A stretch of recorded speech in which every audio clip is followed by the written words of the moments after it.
Assalamualaikum warahmatullahi wabarakatuh. Alhamdulillahirabbil alamin wa bihi nasta'inu ala umuri dunya waddin.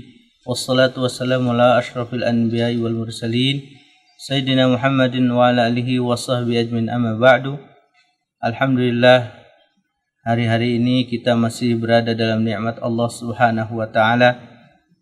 Masih diberikan umur panjang dan juga kesehatan. Salawat dan salam mari kita sama-sama sampaikan pada habibana wa nabiyana Muhammad sallallahu alaihi wasallam.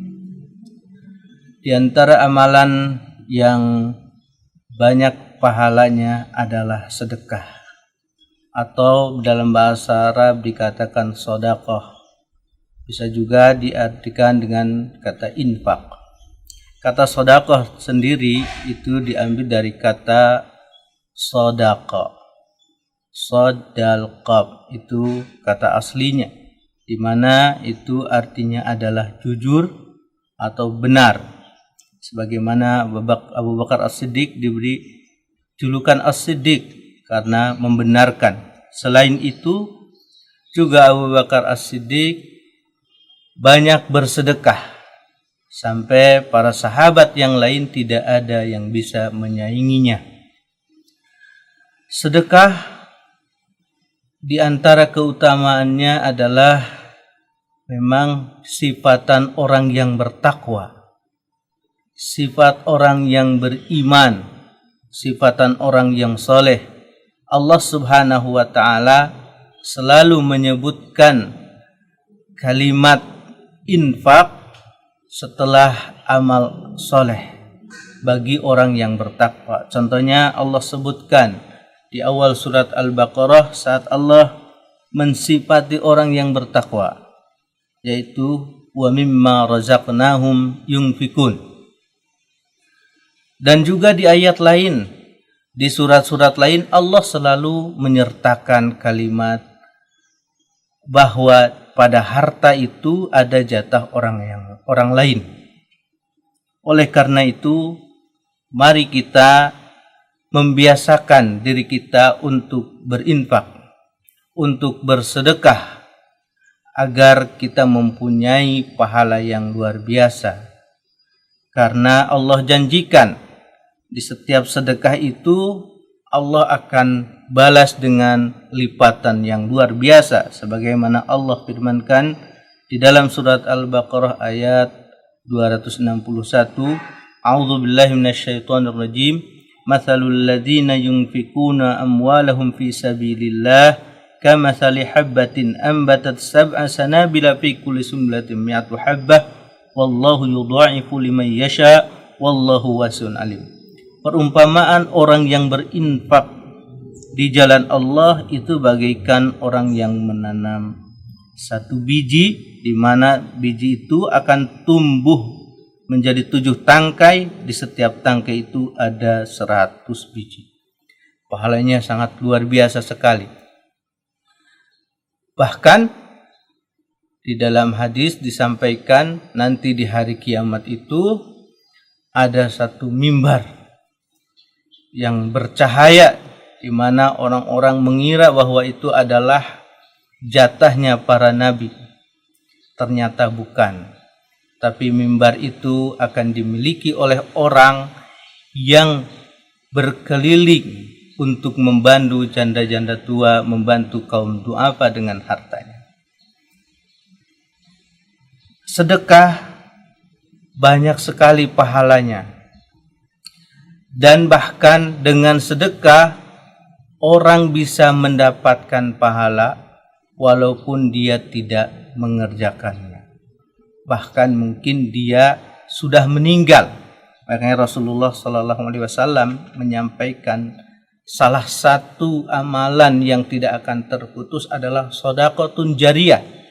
Sedekah jariyah, atau mungkin kita lebih dikenal dengan istilah wakaf, karena wakaf juga bagian dari sedekah.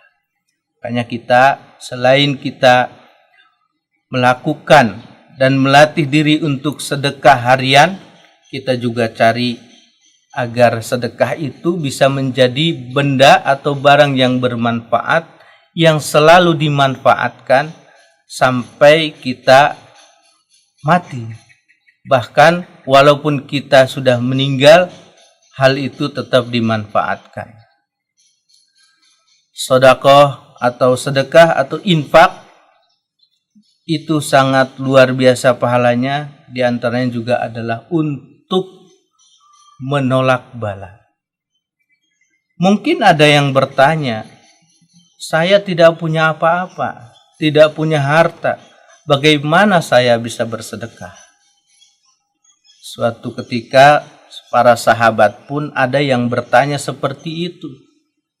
Dia merasa iri karena orang kaya itu bisa melakukan apa yang mereka lakukan, tapi sementara punya tambahan khusus, punya poin yang lebih, yaitu mereka bisa bersedekah, bisa beramal dengan hartanya. Rasulullah menjawab pada mereka, awalaysallahu qad ja'ala ma yatasaddaqun, apakah Allah Subhanahu wa taala, bukankah Allah Subhanahu wa taala telah menjadikan suatu hal untuk bersedekah? Jadi semua orang punya kesempatan untuk bersedekah. Rasulullah menyebutkan di situ bahwa likulli tasbihatin shadaqah. Tasbih adalah shadaqah. Tahmid adalah shadaqah. Tahlil adalah shadaqah. Jadi kita membaca tahmid, membaca tasbih, membaca tahlil itu pun bisa bernilai sedekah. Belum lagi dengan al-amru bil ma'ruf, mengajak pada kebaikan, dan an-nahyu anil munkar, melarang dari keburukan, itu juga bisa dikatakan sedekah. Bagi yang sudah berkeluarga, kita bisa bersedekah dengan istrinya, yaitu dengan bercumbu rayu dengan seorang istri. Itu juga termasuk sedekah. Sahabat bertanya, apakah bisa menyalurkan hasrat itu termasuk sedekah? Kata Rasulullah, kalau hasrat itu disalurkan pada yang haram, bukankah itu juga akan menjadi dosa? Begitu juga sebaliknya. Oleh karena itu, mari kita perbanyak bersedekah, perbanyak berinfak. Bahkan diusahakan kita infak tiap hari dan direncanakan, apalagi ini adalah bulan Ramadan. Sebagaimana Rasulullah SAW itu di bulan Ramadan itu lebih banyak lagi bersedekah. Kita diusahakan, diperintahkan agar kita bersedekah setiap hari, karena Allah Subhanahu wa taala sebagaimana di dalam hadis Rasulullah SAW menyampaikan bahwa Allah itu mengutus 2 malaikat setiap hari. Yang satu malaikat itu mendoakan agar mengganti apa yang telah disedekahkan. Yang satu lagi malaikat itu mendoakan agar diberi balasan yang tidak baik bagi yang tidak bersedekah. Mungkin itu yang bisa sampaikan. Mari kita rencanakan setiap hari, setiap waktu, dan sisihkan harta kita walaupun sedikit untuk bersedekah. Hadanallahu wa ikum ajmain. Wassalamualaikum warahmatullahi wabarakatuh.